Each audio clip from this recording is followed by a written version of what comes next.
কবরস্থানের ওপর মেলার আয়োজন কিনা সরেজমিনে তদন্তে নওশাদ সিদ্দিকী। হুগলি জেলার হরিপাল থানার চিত্তশালী অঙ্কপাড়ায় কবরস্থানের ওপর মেলার আয়োজন হয়েছে কিনা এই অভিযোগের সত্যতা জানার জন্য আজ সরেজমিনে দেখতে গিয়েছিলেন আইএসএফের বিধায়ক নওশাদ সিদ্দিকী।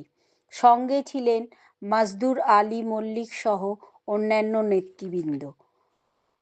উনি বলেন, উদ্দেশ্যপ্রণোদিতভাবে গ্রামের একই সম্প্রদায়ের মধ্যে বিভেদ ও হিংসা ছড়াতে এটা করা হয়েছে। দেখে মনে হচ্ছে কবরস্থানের ও মাজারের মাটিতেই মেলার আয়োজন করা হয়েছে। তিনি আরও জানান, হাইকোর্টের সিঙ্গেল বেঞ্চ ডিভিশন বেঞ্চের নির্দেশ অমান্য করে জেলা পরিষদের পক্ষ থেকে মেলা করার অনুমতি দেওয়া হয়েছে।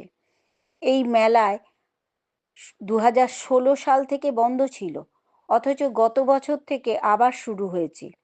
ওই স্থানে নানান প্রমোদমূলক অনুষ্ঠান হচ্ছে, এটা কি ঠিক? এই কথা সদুত্তর আয়োজকরা দিতে পারেনি। নওশাদ সিদ্দিকী গ্রামবাসীদের শান্তি শৃঙ্খলা বজায় রাখার অনুরোধ জানিয়েছেন। আইন নিজেদের হাতে না তুলে নেওয়ার আবেদন করেছেন। তিনি বলেন, আইনের ওপর আমাদের ভরসা আছে। আগামীকাল উচ্চ আদালতে এই মামলা উঠবে, সেদিকে নজর রাখুন। একই বা ভিন্ন সম্প্রদায়ের মধ্যে দাঙ্গা মারামারি লাগানোর এই চক্রান্তকে অবশ্যই ব্যর্থ করতে হবে। রিপোর্ট নিজস্ব সংবাদদাতা জিএন নিউজ হাওড়া। উনি বললেন, ভালো কি করে থাকবো, মেলা তো বন্ধ করতে আসছেন। এখানে এতজন বসে আছি, প্রত্যেকের ধর্মীয় রিলিজিয়াস প্র্যাকটিসের পূর্ণ স্বাধীনতা সংবিধানের 25 নম্বর আর্টিকেলে উল্লেখ করা আছে। আপনি আপনার ধর্মীয় স্বাধীনতা পালন করতে পারবেন, কেউ কাউকে বাধা দিতে পারবে না। Freedom of movement, right of movement, আপনি কোথায় যাবেন না যাবেন, কি খাবেন, হ্যান করবেন, দান করবেন, তার সমস্ত স্বাধীনতা দিয়ে আছে। আপনি কৃষি মেলা করবেন, বাণিজ্যিক মেলা করবেন, মানে 4টে মেয়েকে নিয়ে এসে অর্ধলঙ্গ করে নাচাবেন, সেটা আপনি সবাই মিলে আটকাতে পারবো না। দেশের আইনের গাইডলাইনের মধ্যে থাকে। আজকে এখানে এলেন, দেখুন, আমি এসে আমার যে অভিযোগটা আছে সরেজমিনে এসে একটা জিনিস আমি দেখেছি।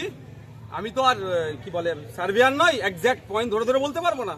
আমি একটা জিনিস দায়িত্ব নিয়ে বলতে পারবো, কবরস্থানের সাথে বা মাজারের সাথে কিন্তু মেলা হচ্ছে। মাজার একদম মাজারের পাঁচিলের সাথে হচ্ছে।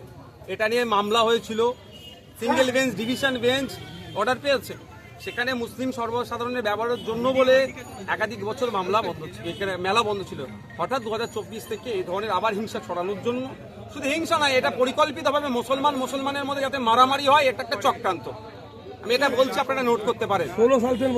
মুসলমানের মধ্যে মারামারি করে মাথা ফাটাফাটি করে মরুক, তার একটা চক্রান্ত। এটা রাজনৈতিক কিছু মদতপুষ্ট লোক আছে, সেটা হচ্ছে আমি এখানে দেখলাম। এখানে যারা বাদী বিবাদী দুই পক্ষের সাথে আমি কথা বললাম, দুজনই কাগজ দেখিয়েছে, দুজনের সাথে কথা বলেছি। আমি কিছু কোশ্চেন করেছি, বলছে ওরসের করার কথা বলা আছে। আমরা ওরসে কি না মুসলিম ধর্মীয় ওরস যদি হয়, নাগরদুল্লাহ বা এই ধরনের যেগুলো আরো কিছু আছে, যেগুলো আর বললাম না সব কিছু, সেগুলো কি বৈধ? উত্তর উনি দিতে পারেনি। তাও আগামীকাল এই কেসের কোর্টে মামলা আছে, হাইকোর্টে আবার নতুন করে আছে, ডিভিশন বেঞ্চে অর্ডার করার পরে ছুটতে হচ্ছে মামলা। সেখানে কথা বলেছি, রাস্তা ছেড়ে দাও। তো এখানে এসেছি, কথা বলেছি। তবে একটা দুর্ব্যবহার দেখলাম। দেখুন, এখানে যখন ঘুরলাম, আমার সাথে যারা এই গ্রামের মানুষজন, আমি কিন্তু আমার পার্টির স্লোগান দিতে দিইনি। যখনই বেরিয়ে আসছিলাম, সেখানে এখানকার লোকাল এমএলএ যিনি, তার নামে স্লোগান দিচ্ছে, পার্টি এই ধরনের স্লোগান দিচ্ছে না। এখানে বোঝাই যাচ্ছে একটা উদ্দেশ্যপ্রণোদিত ভাবে হয়তো তার নেতৃত্বে এই মুসলমানের অশান্তি হচ্ছে। আমি আসার আগে বলে আসলাম ওখানে যে এইটাকে কেন্দ্র করে আপনারা নিজেদের মধ্যে মারামারি হানাহানিতে জড়াবেন না, আপনার হিংসায় জড়াবেন না। একটু ওয়েট করুন, কোর্টের অর্ডারে যার নিশ্চিতভাবে আইন বিচার ব্যবস্থার প্রতি ভরসা রাখুন যে আপনারা আপনাদের হকটা পাবেন। যে সঠিক পথে আছে সে হক পাবে। কিন্তু দুর্ভাগ্যের বিষয়, ছাবলাম করার চেষ্টা করলো, পরিশেষে যে স্লোগান দিয়েছেন তিনি স্বীকার করেছেন যে না, আমার এটা করে এটা বরঞ্চ আরো বিশৃঙ্খল হতে পারতো। আমি এটাকে ভুল স্বীকার করছি। বলার পরে আমি এখান থেকে করেছি।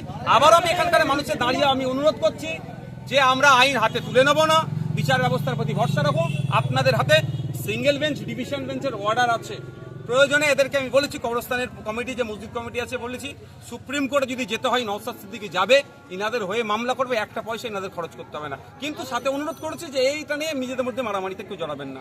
আমরা দেখলাম যে লোকাল থানার পুলিশ অফিসাররা থাকার পরেও রীতিমতো আপনাকে অপমান করার চেষ্টা করছে এখানকার কিছু শাসক দলের কিছু লোক। দেখুন, ব্যাপারটা হচ্ছে প্রশাসনের কর্তাদেরকে যে কোশ্চেনগুলো করা হয়েছে সবটা তো সঠিক উত্তর দিতে পারেন। যে কালকে শুধু দেখাচ্ছেন কালকে মামলা আছে, কালকে সমাধান হবে। কালকে মামলা যদি না থাকতো তাহলে কিভাবে সমাধান হতো? তাহলে কি হতো? এটা তো প্রশাসনের দায়িত্ব এটা সমাধান করা ফার্স্ট স্টেজে। পারমিশনটা কোন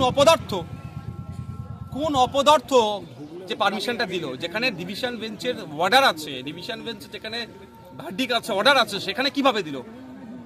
জেলা পরিষদ না কোথা থেকে দিয়েছে? সেই জেলা আপনার পুলিশ অফিসার তো বলছে জেলা পরিষদ দিয়েছে। যে বলছে তাই অপদার্থটা, ও তো অপদার্থ, ওর বিরুদ্ধে তো আগামী দিনে মামলা হবে, ছাড়বো নাকি? ও এরকম করে মুসলমানের পাড়ার মধ্যে, এলাকার মধ্যে, মানুষের মধ্যে হিংসা ছড়াতে চাইছে, ছাড়বো নাকি ওকে? আর যদি কেউ মনে থাকে এই নেতা কাতার পিছনে থেকে করে, তো নেতা কাতাকেও টেনে নিয়ে যাবো কোর্টে। ক্ষমতা থাকলে নেতা কাতার ডাইরেক্ট বলুক যে এটা আমি অর্ডার বার করেছি। পেছন দিক দিয়ে দরজাতে লাপালাপি করলে হবে না। দম থাকলে সেই নেতা কাতা বলুক, আর একটা আপনারা ভিডিও রেকর্ড করে রাখবেন যে আমি পারমিশনটা বার করেছি, কার ক্ষমতা দেখবো, সেই নেতাকেও আমি কোর্টে টেনে নিয়ে যাবো।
Dur.